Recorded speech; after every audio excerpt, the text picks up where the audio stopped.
দেশের আলোচিত content creator ও অভিনেত্রী মডেল সিমরিন লুয়াবার বাগদান ঘিরে সামাজিক যোগাযোগ মাধ্যমে শুরু হয়েছে তুমুল আলোচনা সমালোচনা। হঠাৎ করেই তার একটি ফেসবুক পোস্ট থেকে ছড়িয়ে পড়ে বিয়ের গুঞ্জন, আর সেখান থেকেই শুরু হয় নেটিজেনদের কৌতূহল। সেই পোস্টে লুয়াবা নিজের জীবনসঙ্গীর ইঙ্গিত দিয়ে একটি ছবি শেয়ার করেছেন, তবে ছবিতে বরকনের মুখ স্পষ্ট ছিল না, এমনকি পাত্রের পরিচয় গোপন রাখেন তিনি। আর এতেই আগ্রহ বেড়ে যায় ভক্তদের।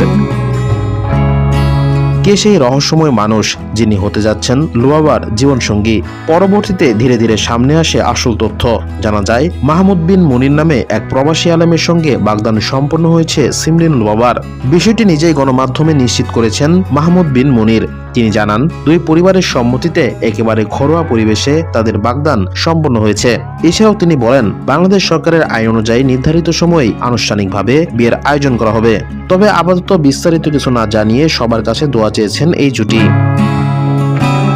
এদিকে পাত্র মাহমুদ বিন মুনির সম্পর্কে জানা গেছে, তিনি বর্তমানে কুয়েতে বসবাস করছেন। 2021 সাল থেকে সেখানেই আছেন তিনি। পারিবারিক ব্যবসার অংশ হিসেবে কুয়েত ও সৌদি আরবে তাদের সুগন্ধির ব্যবসা রয়েছে। শিক্ষা জীবনের দিক থেকেও তিনি বেশ সমৃদ্ধ। পবিত্র কুরআন হিফজ সম্পন্ন করার পর কওমি মাদ্রাসা থেকে দাওরায়ে হাদিস শেষ করেছেন। পড়াশোনা করেছেন ঢাকা ও নরসিংদীর বিভিন্ন মাদ্রাসায়। সব মিলিয়ে রহস্যের পর্দা উঠে এসেছে। তবে এখনো বাকি আনুষ্ঠানিক বিয়ের আয়োজন। এখন দেখার বিষয়, কবে হচ্ছে সেই প্রতীক্ষিত দিন।